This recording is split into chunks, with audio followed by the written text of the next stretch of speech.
Aadhaar card வச்சிருக்கக்கூடிய அனைவருக்குமே மிக மிக முக்கியமான ஒரு புது தகவல் வந்து சொல்லியிருக்காங்க. ஆதார் அட்டைக்கு இலவசம் அப்படின்ற மாதிரி சொல்லியிருக்காங்க. ஸோ இப்போ நீங்கள் யோசிப்பீங்க, என்னடா இது திடீர்னு இலவசம் அப்படின்னு சொல்கிறாங்களே, இது வந்து என்னவா இருக்கும் அப்படின்னு நீங்கள் யோசிக்கலாம்.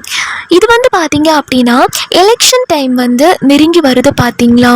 ஸோ இந்த ஒரு எலெக்ஷன் டைமில் இந்த மாதிரி நிறைய விதமான அப்டேட்ஸ் வந்து வரும்.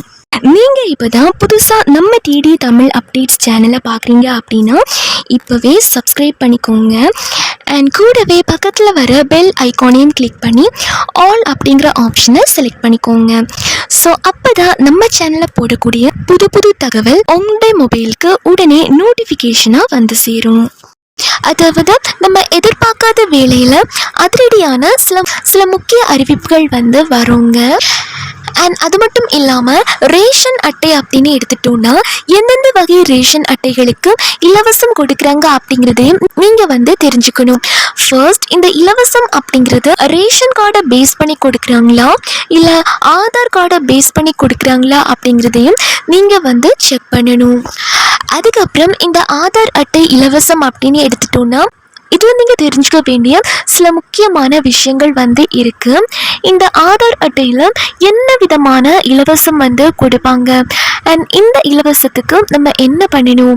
இப்போது பேசிக்காக ரேஷன் அட்டையில் ஒரு சில ரேஷன் பொருட்கள் வந்து சில வகை ரேஷன் கார்டுக்கு இலவசம் அப்படிங்கிறது கொடுப்பாங்க. பட் ஆதார் கார்டில் என்ன மாதிரி இலவசம் கொடுப்பாங்க அப்படின்னு நீங்கள் யோசிக்கலாம். இந்த ஆதார் அட்டை அப்படின்னு எடுத்துட்டோன்னா இதில் நீங்கள் சில மாற்றங்கள் ஏற்படுத்தணும் அப்படின்னா அதுக்கு சில டைம் வந்து கொடுப்பாங்க. அதுக்குள்ளாடி நீங்கள் உங்களுடைய பேரோ அட்ரஸோ முகவரியோ இல்லை ஏதாச்சும் ஒரு சேஞ்சஸ் பண்ணணும் அப்படின்னா அதுக்கான டைமும் கொடுப்பாங்க. அது மட்டும் இல்லாமல் இன்னும் சில அப்டேட் வந்து சொல்லியிருக்காங்க. ஸோ அது என்ன அப்படிங்கிறதையும் இப்போ நான் உங்களுக்கு சொல்கிறேன். ஃபர்ஸ்ட் பார்த்தீங்க அப்படின்னா உங்களுடைய ஆதார் கார்டில் இருக்கக்கூடிய டேட் ஆஃப் பர்த் வந்து சரியாக இருக்கா அப்படிங்கிறத செக் பண்ணிக்கோங்க. அதாவது உங்களுடைய பேன் கார்டில் இருக்கிற மாதிரியே டேட் ஆஃப் பர்த் வந்து கரெக்டாக இருக்கா அப்படிங்கிறத செக் பண்ணிக்கோங்க. அடுத்தபடியாக ஒரு சில நேரங்களில் உங்களுடைய ஆதார் கார்ட்லேயும் சரி பேன் கார்ட்லேயும் சரி உங்களுடைய நேம் வந்து கரெக்டாக இருக்கும். பட் ரேஷன் கார்ட்லேயும் உங்களுடைய நேம் வந்து கரெக்டாக இருக்கா அப்படிங்கிறத செக் பண்ணிக்கோங்க. உங்களுடைய பேர் வந்து கரெக்டாக இருக்கா அப்படிங்கிறதையும் செக் பண்ணிக்கோங்க.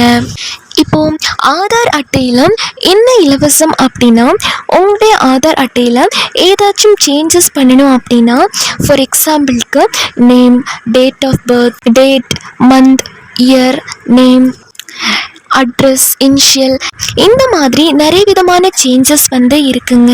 ஸோ இந்த சேஞ்சஸை நீங்கள் இலவசமாக சேஞ்ச் பண்ணிக்க முடியும்.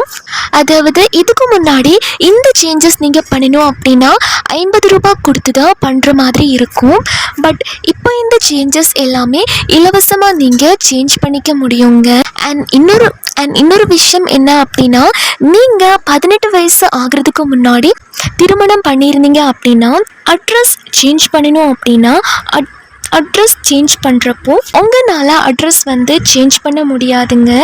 அட்ரஸ் சேஞ்ச் ஆப்ஷன் வந்து இருக்காது. நீங்கள் எத்தனை டைம் சேஞ்ச் பண்ண நினைச்சாலும் சேஞ்ச் பண்ண முடியாதுங்க.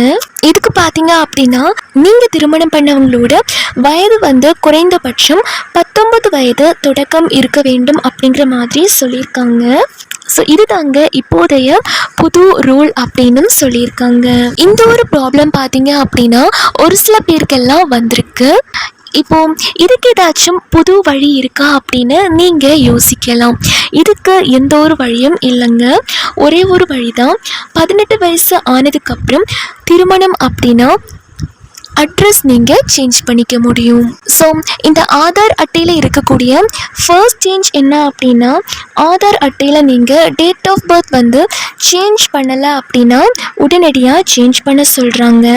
உங்களுடைய டேட் ஆஃப் பர்த் வந்து உங்களுடைய பர்த் சர்டிஃபிகேட்டில், உங்களோட ஸ்கூல் டிசியில், மார்க் ஷீட்டில், இந்த ஆதார் அட்டையிலையும் ஒன்றா இருக்கணும் அப்படின்னு சொல்கிறாங்க.